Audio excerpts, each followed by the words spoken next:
우리가 삶을 살다 보면 지나온 일에 대해서 후회할 때가 많습니다. 또 앞으로 혹시라도 후회할 일이 생기지 않을까 노심초사하는 경우도 많죠. 어쩌면 완벽한 삶을 생각하기에 그런 걱정이 더 앞서는지도 모릅니다. 가장 후회가 되는 건 여러분에게 어떤 것이 있으십니까? 오늘 말씀 보면은요, 모세가 등장을 하는데, 모세가 이 신명기 말씀을 통해서 예전에 있는 일을 돌아보고 있거든요. 그런데 이 모세가 여러 가지 많은 일들을 했겠지만 그 가운데 지금 오늘 나타나는 본문의 내용 때문에 아마 후회하지 않았을까 생각이 됩니다. 그게 어떤 후회냐면요, 가나안 정탐을 허락한 것. 우리는 가나안 정탐 하면은 출애굽기의 말씀에 보면 이 가나안 정탐을 허락한 것이, 그러니까 가나안 정탐을 하나님께서 하신 것처럼 이렇게 보여지고 있는데요. 자세히 보면은 그것이 아니라 먼저 사람들이 부탁을 해서 모세가 하나님께 물어봐서 하나님이 허락하신 것으로 되어 있는 것을 보게 됩니다. 우리가 한번 보시면요, 민수기 13장 2절에 보시면은, 자, 잘 보세요. 사람을 보내어 내가 이스라엘 자손에게 주는 가나안 땅을 정탐하게 하되 그들의 조상의 가문 각 지파 중에서 지위가 된 자 한 사람씩 보내라 라고 되어 있어요. 네. 그래서 3절에 보시면은 또 이렇게 나와요. 모세가 여호와의 명령을 따라 바란 광야에서 그들을 보냈으니 그들은 다 이스라엘 자손의 수령된 사람이라. 자, 여기까지 보면 누가 명령한 것으로 되어 있습니까? 하나님께서 명령하신 것으로 되어 있죠. 그래서 가나안 정탐은 하나님께서 가라고 해서 가셨다라고 생각할 수 있습니다. 물론 그것도 궁극적으로는 맞는 말이 될 수는 있겠죠. 근데 실제 상황을 보니까 오늘 본문 말씀에 보면은요, 신명기 1장 22절에 보면은 우리 같이 한번 읽어볼게요. 너희가 다 내 앞으로 나와 말하기를 우리가 사람을 우리보다 먼저 보내어 우리를 위하여 그 땅을 정탐하고 어느 길로 올라가야 할 것과 어느 성으로 들어가야 할 것을 우리에게 알리게 하자 하기에. 그러니까 지금 우선 보시면 지금 말씀을 듣는 사람들은 출애굽 2세대예요. 지금 신명기 1장 22절에 나오는 사람들은 출애굽 1세대, 그들이 부모 세대들인 거예요. 그러니까 그 부모 세대들이 부탁을 한 겁니다. 원래는 하나님께서 이 가나안 땅 이쪽에 이제 들어가라 라고 하셨고요. 그럼 내가 너를 위해서 싸우고 내가 너희를 인도하여 드리겠다 라고 말씀하셨는데, 이스라엘 백성들이 딱 보니까 아낙 자손도 있고 큰 성읍들이 있기 때문에 이거는 그냥 가서는 안 될 것 같은 거예요. 그래서 한번 계획한 것이 정탐꾼을 좀 먼저 보냈으면 좋겠습니다. 특공대를 먼저 보내서 한번 어떤지, 여기 보시면 사람을 먼저 보내서 땅을 한번 보고 어디 길로 가야 될지, 어느 성으로 가야 될지 우리가 한번 봤으면 좋겠습니다 라고 이야기를 하는 거죠. 이렇게 했을 때 모세가 어떻게 합니까? 보면은 모세가 거기에 대해서 허락을 하는 거죠. 네. 여기까지 한번 보시면요, 이 가데스 바네아에 이르렀을 때 앞으로 조금만 지나면 이제 그 가나안 땅에 들어갈 수가 있는데요. 사실 이제 가서 점령만 하면 되는 겁니다. 왜냐하면 그들이 지나온 삶을 보면 이스라엘 백성의 군사력 가지고 그 모든 족속들을 다 거기를 지나온다라는 건 사실은 불가능한 일이에요. 광야라는 곳을 지난다는 게 결코 쉽지가 않거든요. 근데 그런 경험을 했음에도 불구하고 앞으로 또 상황들을 보니까 그거는 이제 광야 땅보다 더 큰 위험을 감수해야 해서 그런지 망설이고 있는 것을 보게 됩니다. 근데 결국은 그들이 이렇게 어쨌든 이제 정탐꾼을 보내게 되는 거죠. 자, 근데 결과는 어떻게 됐습니까? 여러분들 결과가 어떻게 됐나요? 와가지고 이 정탐꾼들이 악평을 합니다. 악평을 하는 바람에 안 그래도 분위기가 그렇게 좋지는 않았는데 이제는 완전히 분위기가 쑥대밭이 돼버렸어요. 이때 이 모세의 마음이 어떠했겠습니까? 얼마나 후회가 됐겠습니까? 차라리 그때 그것을 허락하지 않았으면 좋겠는데.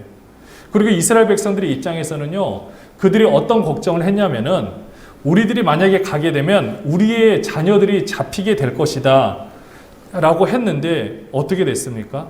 오히려 그렇게 잡힌 것이 아니라 오히려 그들은 들어가고 그 부모 세대는 들어가지 못하게 됐다라는 거죠. 본인들의 문제는요, 이 원망을 하였고요. 왜냐? 자신들의 아이들이 사로잡힌 것 같으니까. 그리고 낙심하게 사람들을 만들어서 결국은 실패하게 만들었다라는 것입니다. 자, 그러면은 오늘 말씀은 여기서부터예요. 자, 우리가 여기까지만 보면은 우리들이 생각해서 이 출애굽 1세대의 삶은 실패하고 끝난 거라고 할 수 있겠습니까? 성경은 그 다음에 대해서 그리 좋은 평가를 하고 있지 않기 때문에 우리는 그들의 삶이 여기서 끝난 것처럼 볼 수가 있습니다. 근데 생각해 보십시오. 이들의 삶이 그러면 여기에서 불순종했기 때문에 이들은 다 그냥 지옥에 가고 우리가 생각하는 것처럼 이들의 인생은 여기서 그냥 끝나는 걸까요? 다 그냥 실패한 것으로 여기서 그냥 딱 마무리 되어야 될까요? 문제는 그렇지가 않다라는 것입니다. 그게 오늘 말씀 제목하고도 이제 연관이 되는 거예요. 왜 그런지를 한번 살펴보려고 합니다. 자, 먼저 모세가 신명기 1장 37절에 보면은요, 그 이스라엘 백성들이 그렇게 실패한 이유 때문에 자신도 이제 들어가지 못하게 됐는데 이런 고백을 해요. 자, 한번 같이 읽어볼게요. 여호와께서 너희 때문에 내게도 진노하사 이르시되 너도 그리로 들어가지 못하리라. 자, 우리가 이 구절만 보면은요, 약간 모세가 원망하는 듯한 느낌이 들지 않습니까? 너희 때문에, 내가 너 때문에 못 들어갔다. 근데 이거는요, 모세가 행해왔던 그 삶의 모습을 보면 이렇게 지금 말하는 이 모세의 뜻이 뭔지를 알 수가 있어요. 그러니까 우리가 쉽게 생각하면 아, 모세가 원망하는구나 라고 생각이 들 수 있겠지만 모세가 어떤 사람이었나요? 모세는요, 이스라엘 백성들을 위해서 자신의 생명을 다해서 기도를 했던 사람이에요. 그렇기 때문에 자, 38절 먼저 같이 읽어볼게요. 내 앞에 신명기 1장 그럼 넘어가고 출애굽 32장 32절에 보면은요, 이렇게 모세가 기도를 합니다. 그러나 이제 그들의 죄를 사하시옵소서. 그렇지 아니하시오면 원하건대 주께서 기록하신 책에서 내 이름을 지워버려 주옵소서. 이게 모세가 이스라엘 백성들을 위해서 행했던 기도예요. 이 마음이 느껴지십니까? 이게 그냥 형식적으로 하는 말일까요? 아닙니다. 정말 모세의 온 마음이 그 이스라엘 백성들을 향해 있는 거예요. 저들을 살리지 못하면 내가 혼자 구원받을 수 없습니다. 여러분들, 우리 자녀들이 우리가 지금 같이 굉장히 위험한 그 상황에 있다고 한번 가정을 할게요. 이런 막 조난을 당하고 있어서 이제 막 구명보트가 와서 우리를 구해 가는데 자녀들을 살리지 못하고 부모만 살릴 수 있대요. 그럼 여러분들 그 구명보트에 올라타시겠습니까? 타기 어려울 거예요. 왜냐? 우리 자녀들이 그냥 남아서 죽는다면은. 모세의 심정이 이러했던 거예요. 이 이스라엘 백성들을 생각하니까 좌우 분별을 할 수 없어요. 아직 너무나도 몰라요. 그런 이스라엘 백성들을 보니까 어떻게든 이들을 살리고 싶은 마음이 있기 때문에 하나님이 그들을 벌하신다 할지라도 모세가 가로막아서 하나님 제 잘못입니다. 제가 제대로 못 가르쳐서 그렇습니다. 저를 용서하여 주시옵소서. 라고 기도를 하는 모습이 바로 이 출애굽기 32장 32절에 나와 있는 거예요. 그런 모세가 신명기 1장 37절에서 너희 때문에 내가 못 갔다라고 원망하는 툴까요? 그게 아닌 거죠. 모세의 마음 가운데는 이제 이스라엘 백성들이 그렇게 40년간 여기서 이제 뺑뺑 돌아야 되고 그 다음에 가나안 땅에 들어가지 못하게 된다라는 이야기를 모세가 이제 들었을 때 모세는 어떻게 준비를 해야 되느냐? 여기 보시면은 신명기 1장 38절, 이건 제가 읽어드릴게요. 내 앞에 서 있는 눈의 아들 여호수아는 그리로 들어갈 것이니 너는 그를 담대하게 하라. 그가 이스라엘에게 그 땅을 기업으로 차지하게 하리라 라고 이야기를 합니다. 이 말뜻에는요, 이제 여호수아는 가게 될 건데 그러면은 네가 정말 앞으로 해야 될 일이 있다라는 거예요. 그래, 이제는 정말 너만이 할 수 있는 일이 있다. 이 출애굽 1세대의 삶을 통해서 네가 해야 될 일이 여기에 있다라고 말씀해 주고 있는 거예요. 여러분들, 모세가 가나안 땅에 들어가지 못했기 때문에 위대하지 않은 사람입니까? 우리가 알고 있는 것처럼 모세가 마지막에 하나님께 불순종했다는 그 이유 하나만으로 모세가 가나안 땅에 들어가지 못했으니까 모세가 앞에서 행해왔던 모든 일들이 다 물거품이 되는 건가요? 그렇지 않습니다. 모세는 모세가 해야 될 너무나도 중요한 역할이 있었던 거예요. 그것은 출애굽 1세대의 삶, 이제는 다 쓰레기통에 내팽개질 같은 이런 안타까운 삶의 모습을 끄집어내서 출애굽 2세대를 위한 반면교사의 삶으로 만들어내고 끌어내는 그 역할을 모세와 그 이스라엘 백성들이 해야 한다라는 거죠. 이제 하나님께서 이스라엘 백성들에게 가나안 땅에서 정탐한 이후에 그들이 하나님 말씀대로 순종하지 않으려고 하니까 선언을 하십니다. 민수기 14장 31절부터 34절까지 우리 같이 한번 읽어볼게요. 어떻게 선언을 하셨는지. 시작. 너희가 사로잡히겠다고 말하던 너희의 유아들은 내가 인도하여 드리리니 그들은 너희가 싫어하던 땅을 보려니와 너희의 시체는 이 광야에 엎드려질 것이요 너희의 자녀들은 너희 반역한 죄를 지고 너희의 시체가 광야에서 소멸되기까지 40년을 광야에서 방황하는 자가 되리라. 너희는 그 땅을 정탐한 날 수인 40일의 하루를 1년으로 쳐서 그 40년간 너희의 죄악을 담당할지니 너희는 그제서야 내가 싫어하면 어떻게 되는지를 알리라 하셨다 하라. 여러분들 이거를 우리 관점으로 그냥 보면은요 굉장히 무서운 말씀처럼 보여요. 우리의 운명이 이제는 끝나버렸다라는 거. 내 운명이 앞으로 40년간 이렇게 되는 거니까 나는 더 이상 뭘 해도 소용이 없다. 하나님이 그렇게 하실까요? 우리 하나님은 결코 그렇게 하시는 분이 아니십니다. 이 어간을 우리가 잘 파악을 하셔야 돼요.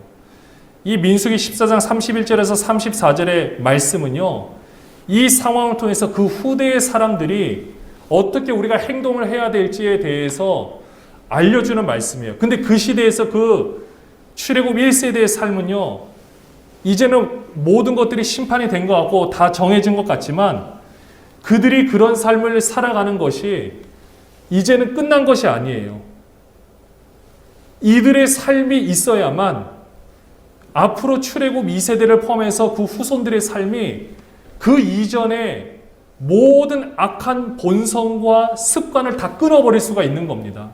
여러분 하나 예를 들어볼게요. 지금 우리는요, 옛날에 일본에 의해서 36년간 지배를 받았어요. 우리 직접 연관된 사람 여기에 별로 안 계십니다.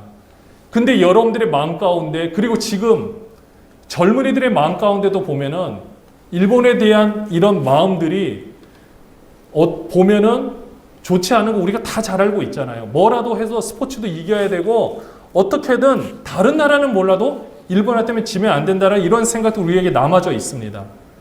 근데 하물며 400년 동안 노예 생활을 했었고 그 400년 동안 그 힘든 삶을 겪었던, 그리고 노예 근성에 빠져있는 그런 모습이 한 번에 변할 수 있겠습니까? 한 번에 이제 내가 노예로서 살았는데 내가 이제는 주인으로서 모든 것을 누릴 수 있는 삶을 살아갈 수 있을까요? 옛날에 코미디 프로 중에 무려라는 뭐 이런 프로그램이 있었어요. 제목은 기억 안 나는데 예전에 굉장히 가난했다가 갑자기 부자가 됐어요.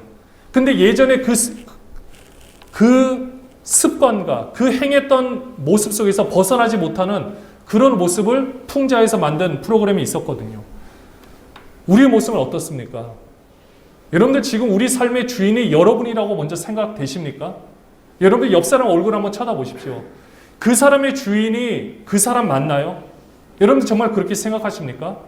지금도 보면은요, 우리가요, 아직도 이전의 상처와 이전의 아픔과 이전의 괴로운 생각과 이전의 나의 모든 것을 때문에 지금 내가 나로서 바로 잊지를 못하고 예전의 그 감정에 매여서 전진하지 못하고 있는 경우를 너무 많이 보게 됩니다. 여러분 지금 우리가 코로나라는 이 상황에 물론 있지만은 여러분 생각해 보십시오. 사람들의 감정이 너무나도 억눌려 있어서 아주 조그만 것에서도 너무나도 민감하게 반응을 하고 있는 이 안타까운 모습들. 물론 저도 자유로울 수는 없겠지만은 이게 지금 우리들의 지금 상황인 거예요. 내가 살아왔던 그 삶의 방식에서 내가 예수를 믿고 구원함을 받았다는 것은 이전과는 전혀 다른 삶의 방식으로 나가는 거고요. 내가 예전에 용서하지 못했던 사람들도 이제는 용서할 수 있고 이제는 내가 새로운 삶을 살아가는 것을 말하는 겁니다. 근데 이런 삶이요, 내가 이제까지 영향을 받아왔던 내가 이제까지 사실 우리의 모습 보면 우리 부모님의 모습하고 별로 다를 것이 없고요. 그 안에서 내가 뭉쳐왔던, 내가 경험해왔던 내 모습에서 물론 벗어나기는 참 어려워요. 그러니까 출애굽 2세대 삶도 마찬가지입니다. 이 출애굽 1세대 삶이요. 모세가 이제 하나님으로부터 이들이 어떻게 된다는 이야기를 들었을 때 모세의 마음이 어떻게 했습니까? 여러분들 모세가 그러면 이렇게 됐으니까 나는 내 할 일, 나도 어차피 가나안 땅에 못 들어가. 나는 이제 여기서 그냥 살아갈래. 이렇게 했을까요? 성경 전체에서 모세가 행했던 모습을 보면 결코 그렇게 하지 않았을 거라는 것입니다. 이때부터 모세는 해야 될 일을 정확하게 아는 거죠. 물론 이제까지도 하나님께서 그렇게 인도하셨지만 이제는 정말 지금부터구나. 이 출애굽 1세대의 삶을 어떻게 해서든 바꿔내서 그 선한 영향력이 출애굽 2세대에게 미쳐야만 이들에게 소망이 있겠구나. 지금 광야는 말 그대로 훈련을 받고 여기서 우리가 세워가는 거지 진짜 우리의 삶은 가나안 때부터 삶인데 출애굽 1세대들도요. 생각해 보십시오. 여러분들도 마찬가지겠지만은 우리는 조금 힘들 수 있잖아요. 부모 세대 때는 조금이라도 힘들 수도 있고 더 어려워도 우리가 감당하는데 우리 자녀 세대만큼은 그렇게 살기를 원하지 않잖아요. 그래서 우리가 희생을 하고 그래서 우리가 기도를 했고 그래서 우리가 지금 살아가고 있는 거 아니겠습니까? 우리 자녀가 조금 더 좋은 환경에서 좀 더 잘 살길 바라는 마음으로 출애굽 1세대도 마찬가지였다라는 거예요. 이들이 그 앞에서 못 가려고 했던 것은 우리의 사랑하는 자녀들이 잡힐까 봐 그랬던 겁니다. 그들의 마음 가운데는 그 안타까운 마음들이 있었던 거예요. 그렇기 때문에 이들은 대충 살 수가 없습니다. 성경은 그 다음의 상황에 대해서 그렇게 다 언급하고 있지는 않지만은 모세가 같은 지도자가 있었기 때문에 혹시라도 그들은 그렇게 생각하지 못한다 할지라도 그들의 모든 삶을 모세는 바꿔간다라는 것입니다. 40년간의 광야 생활이 없었더라면 앞으로 이스라엘은 존재할 수가 없습니다. 이 40년은 모세와 이스라엘에게 애굽에서 속해 있었던 모든 관습과 습관을 버리도록 지도하셨던 시간이에요. 400년간 이어졌던 노예 근성 40년 만에 절대 뿌리 뽑을 수 없는데 뿌리 뽑힌 거 아십니까? 여러분들 사사시대에 이들이 모세가 죽고 여호수아가 죽고 둘 다 왕은 아니었어요. 사사시대로 넘어갑니다. 왕이 없는 시대예요. 이미 주변의 나라에는 왕이 있었어요. 근데 이 사사시대를 물론 중간중간에 계속해서 배교를 할 때도 있었지만 중요한 거는 배교를 해도 나라가 망하지 않고 원상태로 돌아와요. 여러분들 이게 가능하다고 생각하십니까? 나라에 왕이 없는데 스스로 하나님을 왕으로 인정하는 삶의 모습으로 살아가는 이 모든 모습들 그렇게 유지되는 게 약 450년간 유지되는 게 쉬울까요? 불가능한 일입니다. 이 일을 위에서 존재했던 사람이 모세였고 출애굽 1세대예요. 이들의 삶 가운데 그런 뼈를 깎는 고통과 그 헌신과 자신의 목숨을 어떻게 해서라도 이들을 살리고자 했던 그 영향력이 없었더라면 그 이후의 삶은요 결코 그렇게 나아질 수가 없다라는 거죠. 여러분 그게 무서운 겁니다. 자신들이 보고 배운 거에 대해서 그대로 반응하는 이런 모습들 그렇기 때문에 그 출애굽 1세의 삶은 너무나도 중요했다라는 거죠. 신명기 2장 7절 말씀에 보면 이렇게 말씀을 하세요. 이건 모세가 고백을 하고 있는 거예요. 우리 같이 한번 읽어볼게요. 내 하나님 여호와께서 내가 하는 모든 일에 내게 복을 주시고 내가 이 큰 광야에 두루 다님을 알고 내 하나님 여호와께서 이 40년 동안을 너와 함께 하셨으므로 내게 부족함이 없었느니라 하시기로. 여러분 이게 무엇을 의미하겠습니까? 40년의 광야 생활 자체가 물론 이스라엘 백성들의 불순종으로 인해서 나타난 결과이긴 하겠지만은 그것을 다 헛된 것으로 바꾸는 것이 아니라 부족함이 없도록 하나님께서 채워주시면서 이들이 만들어가기를 원하시고 있었다라는 거예요. 그래서 어쨌든 그들의 삶이 새롭게 되기를 바라셨다라는 거죠. 우리의 삶도 여러분들 마찬가지입니다. 우리가 내가 바른 선택을 했는가 후회할 수도 있고요. 내가 살아왔던 나의 삶의 모습에서 혹시라도 이런 것 때문에 우리 자녀가 좀 더 힘들지 않았을까? 이런 안타까운 마음들이 존재하는 것이 우리의 모습입니다. 물론 다시 시간을 돌이킬 수 있다라면 좀 더 좋은 선택, 좀 더 좋은 환경으로 만들어주시는 그 간절한 마음들이 분명히 있어요. 근데 이제 시간이 지나서 어떻게 할 수가 없어요. 그러면은 그것에 대해서 우리가 후회하면서 앞으로 올 삶도 다 내팽개치겠습니까? 아니면은 지금부터라도 혹시라도 이제까지 그렇게 내가 했다 할지라도 그것을 디자인해 나가시는 하나님의 손길을 바라보며 앞으로의 길도 하나님께 맡기면서 나아가시겠습니까? 우리는 이 방법을 택해야 되지 않겠습니까? 내가 잘못 선택을 했다 할지라도 혹시라도 그때 너무나도 안타까운 마음 때문에 지금 영향을 받는다 생각하지 마시고요. 그거는 그 나름대로 하나님께서 디자인하신 뜻이 있으니까 우리는 이전 것을 바라볼 것이 아니라 지금 이후부터를 바라봐야 하는 거예요. 그리고 이전에 그런 안타까운 경험들이 있다라면 우리가 지금부터는 그런 잘못된 선택을 하지 않도록 하나님께 기도하면서 우리가 우리의 삶을 살아내면 된다라는 것입니다. 광야 40년간의 삶은요, 그냥 단순한 저주의 삶이 아닙니다. 신명기 8장 4절에 보면 이 40년 동안에 내 의복이 헤어지지 아니하였고 내 발이 부르트지 아니하였느니라. 의복이 헤어지지 않았대요. 발이 부르트지 않았대요. 가장 좋은 환경과 낮과 밤의 온도차가 없이 일정하게끔 유지해 나갔던 이 하나님의 놀라운 섭리입니다. 하나님도 이스라엘 백성들에게 요구하시는 부분들이 있었기 때문에 가능한 일이에요. 그냥 너네는 너네끼리 살아. 아닙니다. 잘 보십시오. 여기까지 봤을 때 우리는요, 왜 그런지 몰라도 이 광야 생활에 대해서 굉장히 부정적인 생각을 가지고 있고 또 출애굽 1세대의 삶을 우리는 굉장히 저평가를 하는 경우가 있는데요.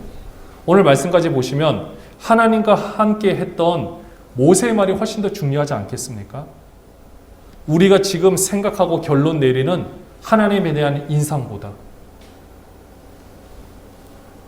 우리는 하나님이 한 일에 대해서 너무 쉽게 평가를 하고요. 하나님이 하시는 모든 일의 분량에 대해서 정말 편협한 생각으로 내가 그것을 그냥 다 정해버리는 경우를 많이 봅니다. 그리고 그 삶을 나에게 적용하고 그 삶을 우리의 자녀들에게 적용시켜서 그들의 삶도 좁아지도록 만드는 거예요. 우리는 절대 그렇게 하시면 안 됩니다. 이 출애굽 2세대들은요, 이제 앞으로 사사시대를 살아가고 그 이후 시대를 다 살아갔습니다. 정말 이 삶을 위해서 이 40년간으로 이 삶이 끝났다는 건 정말 기적에 가까운 일이에요. 정말 그러니까 이들이 얼마나 몸부림치면서 그 삶을 살아내실지를 한번 생각해 보시면 됩니다. 그래서 오늘 본문에 보시면은 하나님께서 어떻게 하시느냐, 30절 31절 같이 한번 읽어볼게요. 너희보다 먼저 가시는 너희 하나님 여호와께서 애굽에서 너희를 위하여 너희 목전에서 모든 일을 행하신 것 같이 이제도 너희를 위하여 싸우실 것이며 광야에서도 너희가 당하였거니와 사람이 자기 아들을 안는 것 같이 너희의 하나님 여호와께서 너희가 걸어온 길에서 너희를 안으사 이곳까지 이르게 하셨느니라 하나.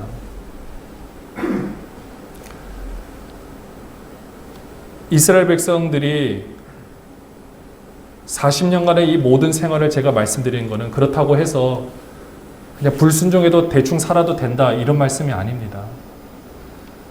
그들은 너무나도 안타깝게 사실은 그 가나안 땅을 정탐하고 나서 그런 평가를 내리지 않았으면 훨씬 좋았을 텐데 저도 정말 너무 안타까운 것 같아요.